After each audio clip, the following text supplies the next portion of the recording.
I was reading today's article. This has got the paper by MK Narayanan, former NSA, IPS officer, and it's the lead editorial in the Hindu newspaper. The first segment of the article, the author talks about the success of G20 under India's presidency, right? And Mr. Narayanan, described India's G20 as a success, especially in terms of producing a consensus declaration, despite several odds against it, because of owing to the divergences between countries as well as the ongoing Ukraine war, which is of course the biggest elephant in the room. And what's interesting is that this author is writing for the Hindu since a long time, and he's clearly declaring that India can take credit for this result of G20, right, of G20 success. Then he says this. He says New Delhi Declaration has something positive for everyone, including condemnation of terrorism, of course, which every country does so on these kind of platforms, and focus on climate change issues, renewable energy capacity, development, sustainable lifestyle, reform of multilateral development banks. And India also highlighted India's contribution in terms of digital public infrastructure, UPI, Unified Payments Interface. So overall, the New Delhi Declaration reflected the mood of the members in preferring compromise over conflict, which is also in accordance with Mr. Modi's emphasis on one earth, one family, one future. Vasudhaiva Kutumbakam. Right. So credit must also be given to the West for agreeing to tone down, climb down, and not directly point fingers at Russia, condemning it or censuring it for what's happening in Ukraine. Because if you remember last year's Bali declaration in Indonesia, it witnessed condemnation of Russia in the G20 with a majority vote, not a consensus, of course. Therefore, an accusation was made at Bali last year, while at this year's summit in New Delhi, the New Delhi Declaration, the mood was for resolution rather than blame game or accusation. So the key takeaways are mood for resolution, consensus, and compromise. And this is very important because G20 is the premier economic forum of the top 20 countries, top 20 economies. And it is always preferable to have a consensus after due deliberation. Now, as the founding member, as a rising global leader, India could not have wished for a better outcome. Now, this is the first segment of the article. The second segment focuses on the challenges and irritants on the horizon. Now, see, China may have welcomed the New Delhi Declaration, but they keep insisting on G20 being a forum for economic cooperation, not a platform for resolving geopolitical and security issues, right? Not even discussing. Now, on the much talked about India, Middle East, Europe economic corridor plan announced during the G20, although Beijing accepted it and welcomed it on paper, but it also warned that this connectivity project should not become a geopolitical tool. So let me remind you that one of the reasons why President Xi Jinping did not attend G20 summit, although he attended the BRICS summit just a few weeks before, because he is trying to delegitimize or undermine or snub forums which have dominance of the West, like the G20, right? So he prefers legitimizing by attending summits where the West has no presence or dominance, like the SCO, Shanghai Cooperation Organization, the BRICS grouping. In both of these, Beijing has an overbearing presence, right? And of course, other than China, there are other leaders, as pointed out by Mr. Narayanan.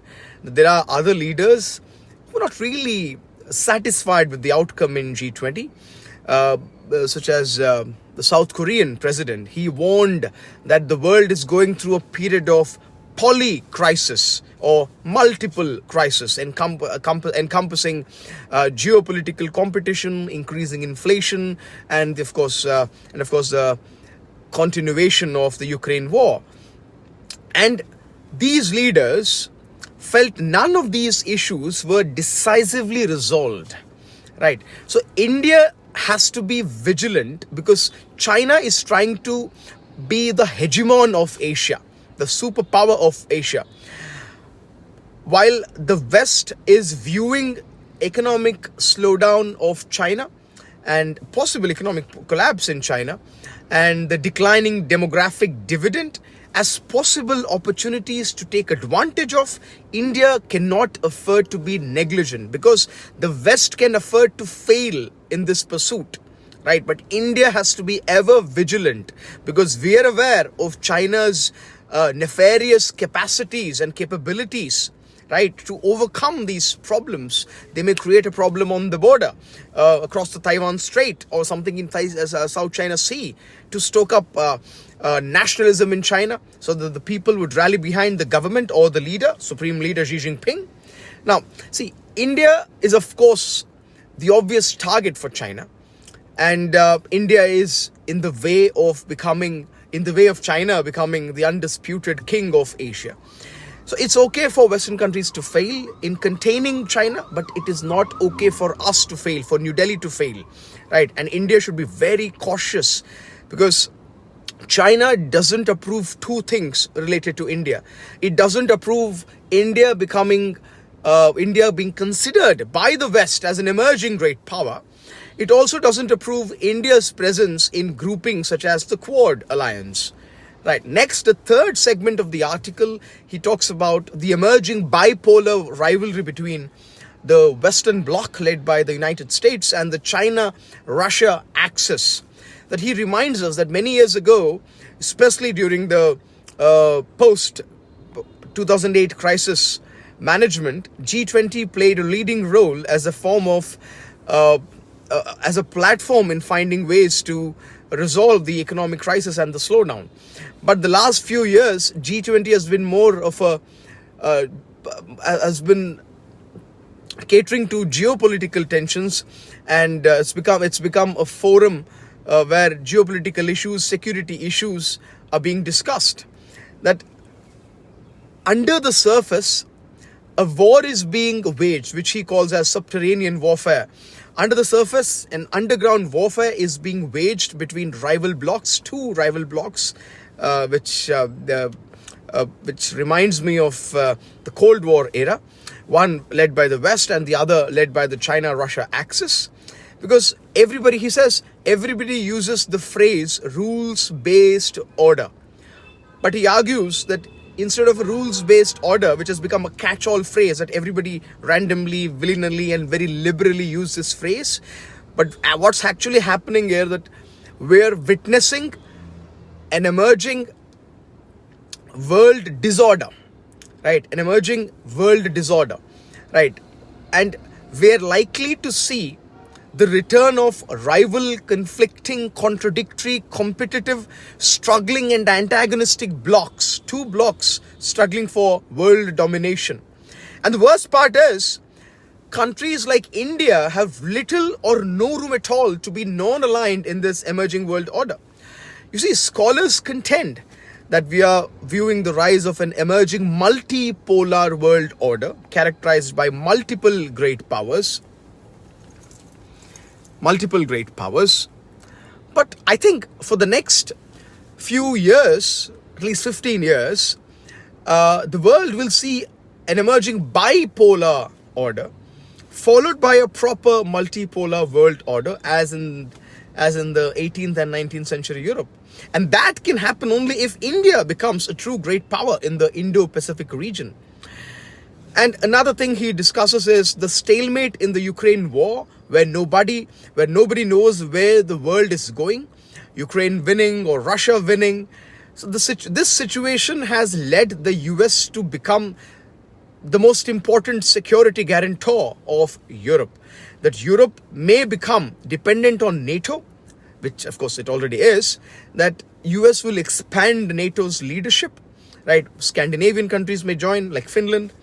And the new NATO and the countries in NATO will become dependent on American military and largesse of America, military supplies, that to defend against Russian expansionism, that US may create its own territorial force in Ukraine, right? And US is also inviting and encouraging non-NATO allies outside Europe to join its alliance or its leadership, to follow its leadership in building and or forging an alliance against the authoritarian axis of evil, Russia, China, right, which are considered as authoritarian states, right? Of course, the big problem, as Stephen Walt points out, that America is unjustifiably or unwarrantedly influenced by ideology in foreign policy making, and this is the reason America is alienating key allies and possibly neutral friends or partners. Key allies, Saudi Arabia alienated, Israel is being alienated, and Iran pushed further away, right? So America should focus more on a realist foreign policy than ideology. Again, coming back to the article, if you see the other side, Russia and China, they're deepening their strategic alignment and cementing their relations with countries like North Korea. Recently, we saw Kim Jong-un meeting with the Russian President Vladimir Putin, right? So there is an attempt to forge relations between Turkey, Iran, Pakistan, right? And even African states. Russia and China are offering subsidies, free food, right? And the last segment of the article, he laments, he's very sad, he's saddened, and he says that there is no third way here, like we had during the Cold War era, the non-aligned movement, right? There's no space for non-alignment here. Because there are many alignments going on different issues, right? India's foreign policy, a key feature is multi-alignment, or we have alignments not based on ideology like the Cold War era. Rather, we have alignments based on issues, right? We align with, let's say, the global south on issues in the WTO, on climate change issues, common but differentiated responsibility. We align with the West, with the G7 when it comes to taking on China, right? So we have multiple issue-based and security-based alignments going on at the same time. And another problem is groupings like the BRICS have hardly any convergence today. The West mocks the BRICS for being a group of non-serious, incoherent, divergent countries coming together, right? And despite a successful, he laments further that despite a successful G20, that New Delhi may have very less decisive voice, hardly any voice at all, any meaningful voice at all, as the leader of the global south in determining the outcome of what happens in international relations or other world events. And that's how he ends the article.